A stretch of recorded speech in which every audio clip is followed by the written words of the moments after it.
नववर्तिका show के रसोई plus में आप सभी का बहुत बहुत स्वागत है। आप देख रहे हैं मेरे हाथ में ये ट्रे है, इसमें कुछ मल्टीग्रेन्स हैं। तो ये जो ग्रेन्स हैं ये तो शेफ साहब बता ही देंगे कौन कौन से हैं। इनके साथ तैयार करी जाती है यहाँ पर एक चपाती, जिसे मल्टीग्रेन चपाती बोलते हैं, जो सेहत के लिए अच्छी होती है। और स्पेशली जिन लोगों को थोड़ी सी भी शुगर प्रॉब्लम रहती है तो उनके लिए डॉक्टर्स भी रिकमेंड करते हैं, क्योंकि इसमें टोटल गेहूं नहीं होता, गेहूं के साथ काफ़ी सारी चीज़ें मर्ज हो जाती हैं तो वो अच्छी रहती हैं। तो आप जब भी चपाती खा रहे होते हैं अपने घर में तो एक चपाती साथ में मल्टीग्रेन की ज़रूर खा लिया करें। तो चलिए शेफ़ साहब इंतज़ार कर रहे हैं, उन्हीं से पूछ लिया जाए कौन कौन से ग्रेन्स हैं और किस प्रपोर्शन में उनको लिया जाता है। शेफ़ साहब, आर्य निवास की स्पेशलिटी है कि ये जो ग्रेन्स हैं यहाँ पर, इसको यहाँ पर खुद पिसवाया जाता है, फ्रेश आटा होता है और फ्रेश चपाती बनाई जाती है। ये एक बहुत ही अच्छी बात है कि आटा हमेशा फ्रेश बनता रहता है।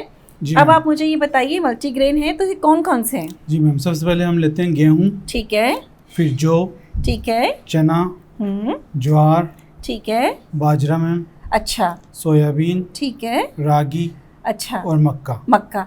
अब इसका जो प्रपोर्शन होता है वो मतलब इक्वल होता है? नहीं मैम, इसमें थोड़ा कम होता है। अच्छा, जैसे गेहूं हम हाफ कटोरी लेंगे, बाजरा भी इतना ही लेंगे, सोयाबीन भी इतना ही, अच्छा, रागी और मक्का भी इतना ही, अच्छा, और इसका डबल लेंगे जौ, अच्छा, चना एंड ज्वार। जौ, चना एंड ज्वार ये डबल होना चाहिए और वो बाकी सब सेम होने चाहिए। तो ये देखिए कि जो ये वाली सीरीज चल रही है, गेहूं के बराबर का होना चाहिए ये वाली क्वांटिटी, जिसमें कॉर्न है, रागी है, ये सोयाबीन है और ये बाजरा है, ये गेहूं है। इनकी क्वांटिटी तो इक्वल रहेगी। जैसे 1-1 किलो ये ले लिए, ठीक है, तो ज्वार, चना और जौ ये जस्ट 2-2 किलो। और ये प्रपोर्शन पता होना हमें बहुत ज़रूरी होता है, क्योंकि एक्चुअली हम आटा तो ले लेते हैं चक्की से कहीं से भी या बाज़ार से रेडीमेड, लेकिन उसमें प्रपोर्शन क्या है ये हमें पता ही नहीं होता है। लेकिन अगर आप घर में भी पिसवाने जा रही हैं तो सब चीज़ों को इसी प्रपोर्शन में मिक्स करिएगा तो घर में एक अच्छा आटा तैयार हो जाएगा। और कभी आपका मन हो आर्य निवास आके यहाँ की मल्टीग्रेन चपाती खाने का तो आप यहाँ भी आइएगा। सो हम शुरू करें। हमने क्या किया, आटा पिसा हुआ था, शेफ साहब ने इसका डो लगा दी, जैसे अपन गेहूं का आटे का डो लगाते हैं पानी के साथ सिंपल वैसे ही लगाया है।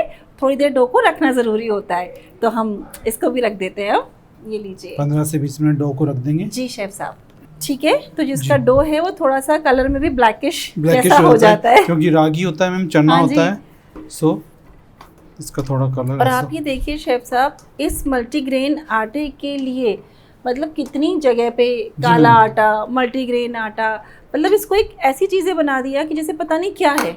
जबकि देखा जाए तो ये हमारा पुराना मोटा अनाज है। जब पुराने ज़माने में लोग इस तरीके की रोटी, तो मैं तो हमेशा अपनी नानी को देखती थी, जब भी उनकी परात में आटा लगता, 2 तरीके के आटे होते थे। एक गेहूं का आटा होता था और एक साथ में कभी डोल का आटा होता था, कभी मिक्स, जिसको जंगली रोटी भी कहते थे, सतनाजी रोटी भी कहते थे, ताकि पूरी गेहूं की रोटी ना खाएं, बीच में एक एक रोटी सबको कंपलसरी दी जाती थी। तो ये सब चीज़ें पुरानी हैं, वक्त के संग लोगों ने छोड़ते गए, अभी नए तरीके से इंट्रोड्यूस हो रही हैं। पुरानी चीज़ें वापस आ रही हैं मैम, बिल्कुल आ रही हैं, क्योंकि बीमारियां इतनी बढ़ रही हैं। बिल्कुल, और अब तो खानी पड़ रही हैं। जी मैम, अब तो डॉक्टर बोल रहे हैं खाओ। ठीक है, इसको हम इस तरह से लगा देंगे। ठीक है, आपने थोड़ा सा नमक तो डाला ही होगा इसमें, हल्का सा नमक डाल सकते हैं और विदाउट नमक भी चलेगा। अच्छा, तो ऐसे पूरा अच्छे से उन्होंने एक बॉल बनाया और जैसे अपन रोटी घर में बनाते हैं ठीक वैसे ही बनानी है। हमारा मेन मोटिव ये था कि आप भी घर में इस तरीके की चपाती को इंट्रोड्यूस करें। अगर अभी तक नहीं किया है, कोशिश आप यही करें कि आप खुद से इस आटे को पिसवाएं और कभी भी इस तरीके का आटा बहुत ज़्यादा क्वांटिटी में पिसवा के ना रखें। सूखा आटा लगाने में हम गेहूं का ले सकते हैं। अच्छा, ठीक है, इसके ऊपर। अब मोटी या पतली तो चॉइस है। जी मैम, वैसे मुझे लगा थोड़ी सी थिक रहेगी तो ठीक रहेगी, वरना टूटती रहेगी, है ना? वो बिलती भी नहीं है मैम, टूट जाती है फिर अगर पतली रहती है तो।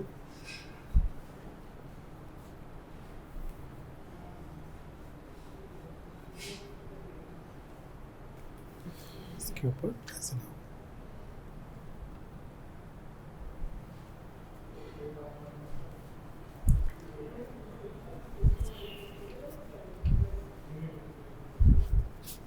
इसका तवे पे सीखना बहुत जरूरी है पहले। अच्छा, फिर उसके बाद इसको टोंग से हम फुला सकते हैं ना।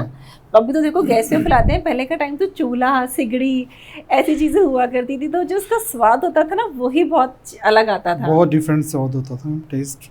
पहले ना शेफ साहब महिलाओं के पास काम ही सिर्फ चूल्हा चौकी हुआ करता था, तो दिन भर उनका जो पूरा समय था इसी में व्यतीत हो जाया करता था, तो परिवार के लिए जो भी बेस्ट होता था वो कर पाती थी। लेकिन अभी तो ये है कि सब लोग वर्किंग हो गए हैं तो समय कम होता है। ये देखिए एक तरफ से सिक गई, तब हमने इसको टर्न कर दिया।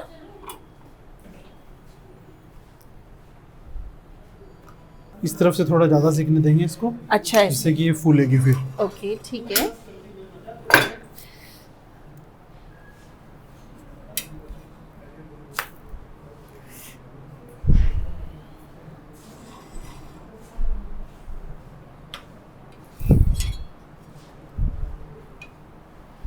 ये देखिए जी, ये देखो कितना अच्छे से रोटी फूल गई है एकदम इजीली। और अब आप देख लीजिए कितना करारा करना है, गरम गरम ही सब जने खा रहे हैं तो अच्छा सा करारा करके भी आप दे सकती हैं। फिर इसके ऊपर बटर या घी कुछ या भी लगा ऐसे के भी खा लीजिए। जैसे अभी हमने आपको पालक कॉर्न बनाना सिखाया, स्टफ्ड करेला बनाना सिखाया, उन सब के साथ भी आप इस रोटी को रैलिश करिए, दाल में चूर के खाइए। तो अभी शेफ साहब थोड़ा सा इसमें लगा रहे हैं बटर या घी लगा सकते हैं। बटर या घी लगा सकते हैं, ठीक है। इसका अपन शेफ साहब पराठा भी बना सकते हैं क्या? हाँ। तो जैसे रोटी का बनता है, अच्छा घी लगा के पराठा बना सकते हैं। घी, अच्छा ठीक है। ऑयल तो इसमें मेरे को ज़्यादा ठीक नहीं लगता है। नहीं इनमें तो वैसे भी घी अच्छा लगता है। जी। तो देखिए इस तरीके से हमने 2 मल्टीग्रेन चपाती तैयार कर दिए जी। तो ये देखिए मल्टीग्रेन चपाती है और इसको हमने बटर के साथ सर्व किया है। लेकिन अगर आपको लगता है कि आपको हल्की सी शुगर रहती है या आपको कोई और प्रॉब्लम है तो आप इस तरीके की चपाती को बिना घी तेल के आराम से रैलिश करिए, अच्छी लगती हैं।